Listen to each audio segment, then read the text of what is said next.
নমস্কার। আশা করি সবাই খুব ভালো আছেন। চলে এসেছি রান্নাবাটি দ্য ফ্লেভার টেলের আবারও একটি মিষ্টি রেসিপি নিয়ে। রেসিপিটি হলো সেমইয়ের পায়েস। খুবই সাধারণ, কিন্তু আমার মতো এইভাবে যদি একবার বানান তবে বারবার বানাতে ইচ্ছা করবে। আর লাগবেও মোটামুটি ওই 10 থেকে 15 মিনিট মতো সময়। তার জন্য প্রথমেই নিয়েছি কয়েকটি কিশমিশ, কাজু, ছোট এলাচ আর তেজপাতা। আপনারা চাইলে আপনাদের পছন্দ মতো ড্রাই ফ্রুটসের ব্যবহার করতে পারেন। আর নিয়েছি এই ময়দা ছাড়া শুধুমাত্র সুজি দিয়ে বানানো সেমাইটি। তবে এটি কিন্তু কোনো প্রমোশন ভিডিও নয়। আমি এখানে মোটামুটি ওই 4 টেবিল চামচ পরিমাণে সেমাই নিয়েছি। আমি কিন্তু পুরোটাই ঘিতে করব। ঘিতে বানানো সেমাইয়ে যেন এক অন্যই স্বাদ। তাই প্রথমেই আমি মোটামুটি হাফ চামচ পরিমাণে ঘি কড়াইতে গরম করে তাতে কাজু ও কিশমিশগুলোকে অল্প ভেজে নিলাম। ভাজা হয়ে গেলে কাজু কিশমিশগুলোকে তুলে রেখে আবারও হাফ চামচ পরিমাণে ঘি কড়াইতে দিয়ে গরম করে নিলাম।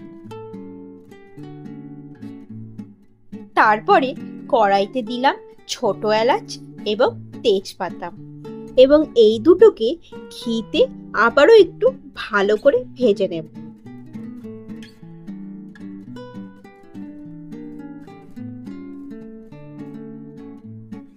তারপরে দিয়ে দেব ওই সেমাইগুলো। ঘিতে সেমাইগুলো ভাজা হলে বেশ কিছু কিছু সেমাই লাল লাল হয়ে যাবে।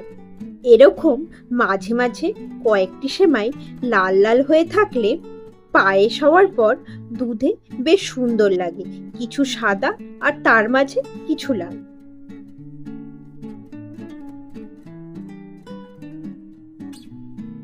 এবারে সেমাইগুলো বেশ একটু ভাজা হয়ে গেলে তাতে আমি দিয়ে দেব 200 ml মতো আগে থেকে ফুটিয়ে রাখা একটু উষ্ণ গরম দুধ।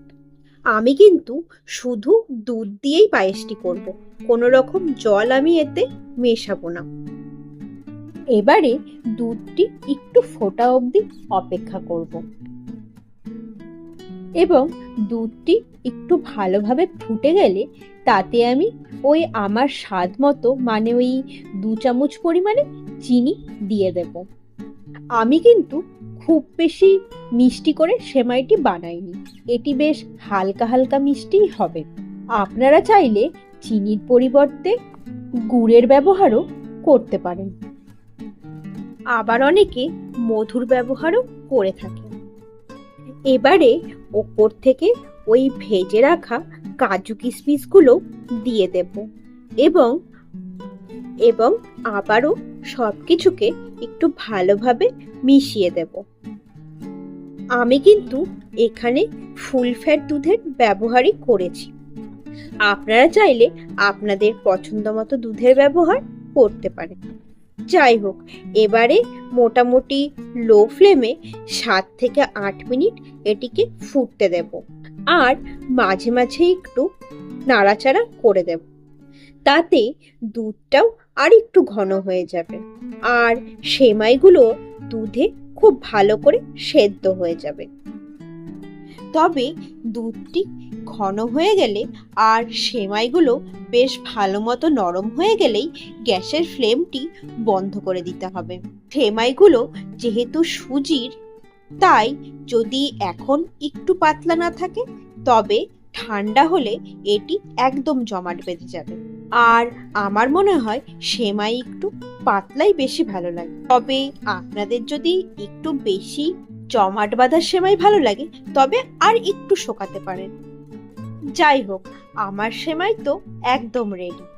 এবারে গ্যাসের ফ্লেমটিকে বন্ধ করে বেশ ভালো মতো ঠান্ডা করে ওপর থেকে একটু কাজু কিশমিশ ছড়িয়ে পরিবেশন করাই যেতে পারে। আমার মতো করে অন্তত একবার বাড়িতে সেমাইয়ের পায়েস বানিয়ে দেখবেন, আশা করছি খুব ভালো লাগবে। আর ভালো লাগলে কমেন্টে কিন্তু অবশ্যই জানাবেন। আর ভিডিওটিকে লাইক ও শেয়ার করতে কিন্তু ভুলবেন না, এবং চ্যানেলটিকে সাবস্ক্রাইবও অবশ্যই করবেন। আসছি আবার খুব তাড়াতাড়ি এরকমই কোনো রেসিপি নিয়ে।